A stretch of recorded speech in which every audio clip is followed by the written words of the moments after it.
എനിക്കിനി നിങ്ങൾ രണ്ടുപേരോടായിട്ടാണ് ചോദിക്കാനുള്ളത്. അതായത് ഇപ്പൊ നമ്മള് അഖിലിനെ കുറിച്ച് നമ്മൾ കേട്ടു. ഭൂമിയിലൊരു മാലാകുഞ്ഞാണ് അവൻ.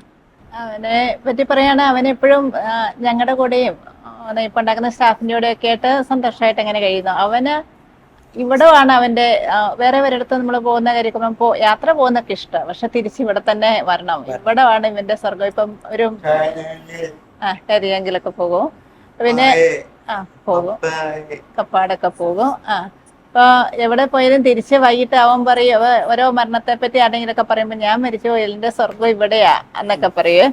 അപ്പൊ എന്തെങ്കിലുമൊക്കെ ഞങ്ങള് നെയ്യപ്പത്തിന്റെ പണിയൊക്കെ ചില ആദ്യ സമയത്ത് നമുക്ക് ഒത്തിരി സൗകര്യങ്ങളൊന്നും ഇല്ലായിരുന്നല്ലോ. അപ്പം പണിയൊക്കെ തിരുനാളിനോടനുബന്ധിച്ച് പണിയുമ്പോഴൊക്കെ ഒത്തിരി രാത്രിയാകാൻ തീരുമ്പത്തേനെ ഇവരെല്ലാം പോയി കഴിഞ്ഞാൽ ഞങ്ങൾക്ക് കുറച്ച് പണികളൊക്കെ തീർക്കാൻ കാണും. ഇതെല്ലാം തീർന്ന് 1 മണിയൊക്കെ ആകും ചിലപ്പോൾ കിടക്കാറാമത്തില്ല. അപ്പൊ ഞങ്ങൾ ഇവനെ ഇവനെന്നും കുരിശ് വരയ്ക്കണം, കുരിശ് വരച്ചാലോ എന്ന് പറയും. ഞങ്ങൾ ഇവനെ പരീക്ഷിക്കാനായിട്ട് പോലും ചിലപ്പം ചോദിക്കും, നമുക്ക് കിടന്നാലോ, സമയം എത്രയായി കിടന്നാലോ. അപ്പോഴേ ഇവൻ ചോദിക്കും, നമുക്ക് കുരിശ് വരച്ചാലോ. കുരിശ് വരയ്ക്കാതെ കിടക്കാൻ സമ്മതിക്കില്ല. അങ്ങനത്തെ ഒരു മനസ്സിലൊരു എത്ര രാത്രിയായാലും കുരിശ് വരച്ചാലോ എന്ന് ചോദിക്കും. അതുപോലെ ചില സമയത്ത് ഇച്ചിരി ദേഷ്യമൊക്കെ അവന്റെ ബ്രെയിനിന്റെ ഭാഗമായിട്ടുള്ള പെട്ടെന്ന് ഒരു ഇച്ചിരി ദേഷ്യം വരും. സ്നേഹമുണ്ട്, അതുപോലെ ഇച്ചിരി പെട്ടെന്ന് ദേഷ്യം വരും. അപ്പൊ അവരോടും ചിലപ്പം ദേഷ്യപ്പെടും, നമ്മളോടും ചിലപ്പം ദേഷ്യപ്പെടും. ദേഷ്യപ്പെട്ട് കഴിഞ്ഞ് കഴിയുമ്പോ തന്നെ അവനറിയാം ഒരു 5 മിനിറ്റ്, ഒരു 10 മിനിറ്റിക്കുള്ളിൽ നീളിയല്ല. ദേഷ്യപ്പെട്ട് കഴിയുമ്പോ പിന്നെ തന്നെ കിടന്ന് കട്ടിലോ അല്ല വീഴ്ചയിലോ ഇരുന്ന് പറയും, നന്മ നിറഞ്ഞ മറിയമേ സ്വസ്തി കർത്താവ് അങ്ങയുടെ കൂടെ. കാരണം എനിക്ക് ദേഷ്യം വന്നു പോയി. ആ നന്മ നിറഞ്ഞ പറയുമ്പോ ചെല്ലിട്ട് പോയി, ഇത് മതിയോ അപ്പാ, സോറി ഒക്കെ പറയും അല്ലേ. ഇത് സോറി പറയും കുറെ നേരം. കഴിഞ്ഞിട്ട് ചോദിക്കും, ഇത് പോരെ അപ്പാ, ഇത് മതിയോ അറിയാനായിട്ട്. ദേഷ്യം വന്നു പോയി അങ്ങനെയൊക്കെ അവനറിയാം അത് ഇച്ചിരി തെറ്റപ്പം മാതാവിനോട് പ്രാർത്ഥിച്ചു കഴിഞ്ഞത് അങ്ങനെ ഒരു വിശ്വാസം അല്ലേ അഖിലേ? എപ്പോഴും ദേഷ്യം വരുമോ? അതാ ചിലപ്പം ചില സമയത്ത് അല്ലേ, ചില സമയത്ത് വരുള്ളൂ അല്ലേ അല്ലേ.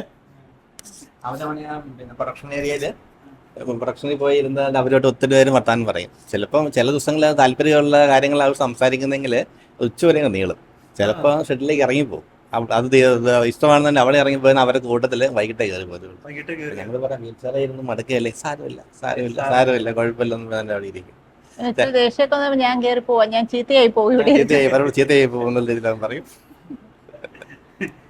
പിന്നെ ഇവൻ ഞങ്ങൾക്ക് എപ്പോഴും ഒരു കൊച്ചു കുഞ്ഞായിട്ട് ഞങ്ങൾ ചെയ്യുന്നത്. കാരണം 26 വയസ്സായാലും നമ്മൾ ഇവന്റെ എല്ലാ കാര്യങ്ങളും ചെയ്തു കൊടുക്കുന്നതുകൊണ്ട് എല്ലാം നമ്മൾ ചെയ്തു കൊടുക്കണമല്ലോ.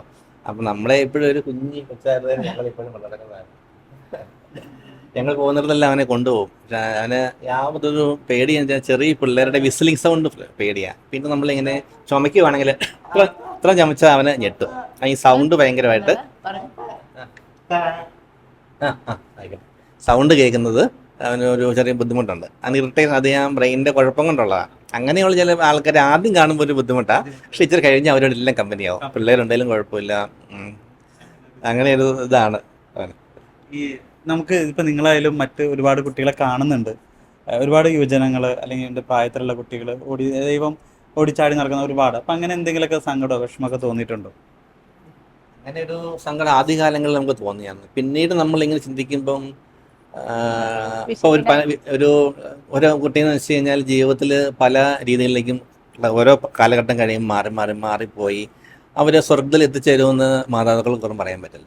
പക്ഷെ ഞങ്ങളെ സംബന്ധിച്ച് എൻ്റെ ഉള്ളിലേക്കൊന്ന് ചിന്തയെന്ന് വെച്ചാൽ നമുക്ക് ഉറപ്പായിട്ടും പറയാം ഇവ സ്വർഗത്തിലുണ്ടാകുമെന്ന് ഉറപ്പായിട്ട് പറയാം. അതാണ് നമുക്ക് പറയാൻ പറ്റുന്ന ഏറ്റവും കാര്യം. ആ ഒപ്പം ഇവൻ്റെ കയറി ഞങ്ങളും കൂടെ എത്തിച്ചേരാമെന്നാണ് എത്തിച്ചേരുമെന്ന് ഞങ്ങളുടെ വിശ്വാസം. തീർച്ചയായിട്ടും ഇതിലും വലിയ ഉറപ്പ് എന്താ വേറെ വേണ്ട അല്ലേ ജീവിതത്തിൽ. എനിക്ക് ഇതിലും വലിയൊരു സന്തോഷം നമുക്ക് തീർച്ചയായിട്ടും. കാരണം വെച്ചാൽ ഇത്ര ഒരു ഉറപ്പ് പറയാൻ പറ്റും. ഇതുപോലെയുള്ള കുഞ്ഞുങ്ങളെ ശുശ്രൂഷിക്കുന്ന മാതാപിതാക്കൾക്ക് മാത്രമേ പറയാൻ പറ്റത്തുള്ളൂ. അല്ലാത്ത കുട്ടികളുടെ രീതികൾ എന്താണെന്ന് നമുക്ക് പുറമേ ഒന്നും അറിയാൻ പറ്റില്ലല്ലോ. ആ ഒരു എത്തിച്ചേരാന്നുള്ള എത്തിച്ചേരാനുള്ള സന്തോഷമല്ലേ, അതാണ് ഞങ്ങൾ മുന്നോട്ട് സന്തോഷത്തോടെ കഴിക്കുന്നത്. ഇടയ്ക്ക് ഞങ്ങൾ എവിടെയെങ്കിലും പോകുമ്പോൾ ഞാൻ പറയും, എടാ അമ്മ വണ്ടി ഓടിച്ചാലോ എന്ന് പറയും. പറഞ്ഞു തന്നാൽ മതി, അമ്മ ഓടിക്കാം. അന്നേരം അഖിൽ പറയും, അമ്മേ നോ, നേരെ സ്വർഗത്തിലോട്ട്. അവൻ ഇപ്പോഴും അങ്ങനെയാണ്.